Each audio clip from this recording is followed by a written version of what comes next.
Hi there, welcome. Erica here. Welcome to this video where I will be sharing with you how to make some delicious Mighty Cookie flavors. You might be thinking, what is a Mighty Cookie? Well, I decided to call them that because they are thick, they're delicious, and they're super flavorful. In this video, I'll be sharing with you how to make the Mighty Velvet Cookies. I really hope you can stick around from the beginning to the end of this video as I share with you lots of valuable information. And if you're interested in the recipe, link is in the description. Now let's get baking. We are going to go ahead and measure our sugars for Mighty Velvet Cookie.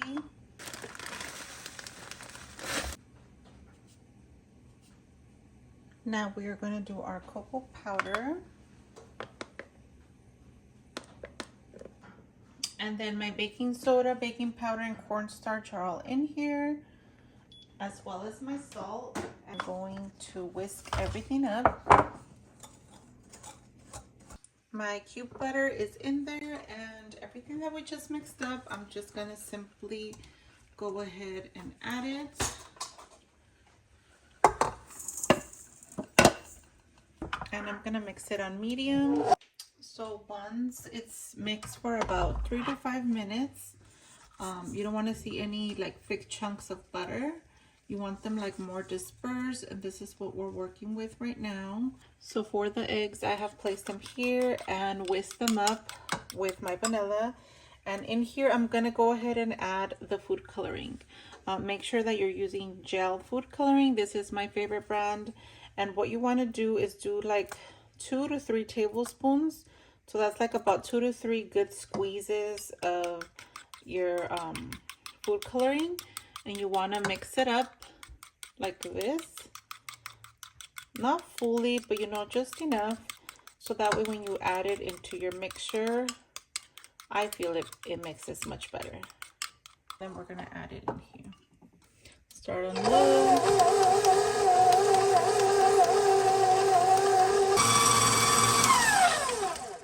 And this is how it looks. Just with the same petal attachment, I'm just gonna scrape the edges,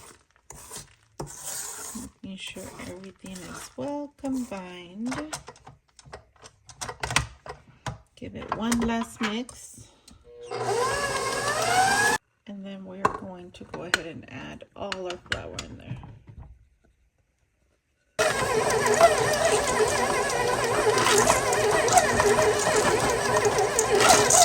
Alright, so this is our red velvet cookie dough. As you can see, it's also super soft. It's not, there's a little bit of it on the sides, not much. The chocolate chips really help everything bind together, and really not much on the edges. So this dough is ready to be portioned out. All right, so I'm going to go ahead and portion out my cookie dough balls, ready to be baked. So 4.5 ounce is what I feel is not too big, not too small. It's just like right in the middle. And that's what I will be doing. You can do a much smaller, much bigger. Just keep in mind that if you do tend to make them much smaller or much bigger, your baking time might be more or less. But always test a cookie or two in your oven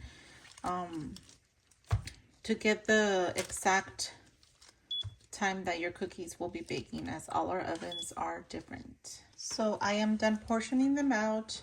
I have 2, 4, 6, 8, 10. I got 11 because I have one in the oven. I want to bake it fresh so you can see how well they bake fresh.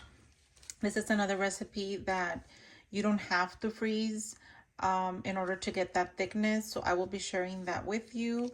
I did get a little bit of extra cookie dough. So what I'm doing is I'm just evenly kind of eyeballing and distributing it to the cookies. And then for our shape, same thing. You want to roll it up. You want to kind of make like a little bit more at the bottom, not have it straight up, more of a spread at the bottom, you can say. Okay, so like this. And then once you're done with that, we are going to go ahead and bake them up at 400 degrees. Make sure this oven, your oven, is preheated for more than 30 minutes. That way, you know, we ensure that it's at the right temperature. Do have an oven thermometer, that is very important as well. And test a cookie or two first. Don't bake a whole batch yet. Test a cookie or two. That way, you know exactly how long it took you. A light cookie sheet is a must with these cookies. So make sure that you're baking in a light cookie sheet with a lined parchment paper. So I have placed my cookies all here, making sure I have a little bit of spread at the bottom. And we are gonna go ahead and bake them with our dough nice and fresh. And I'll share with you guys the end result. These are our Velvet Mighty cookies. As you can see, the thickness is beautiful as well. Here we have some more that we shaped upwards. So just depending on how good you shape them upwards, or you know, that's how the thickness that you're gonna get. These cookies, red velvet cookies, I think because of the moisture of the gel food coloring, these baked for 14 minutes. Bake 1 or 2 in your oven, record the time, and then you will be able to, you know, bake bigger batches, okay? You can see the inside. These have been cooling for quite some time now. And look at this beautiful inside. Beautiful, beautiful, beautiful. Gorgeous, gorgeous inside and out. The taste is amazing. I hope you guys give these cookies a try. Link to get this recipe is in description. And happy baking.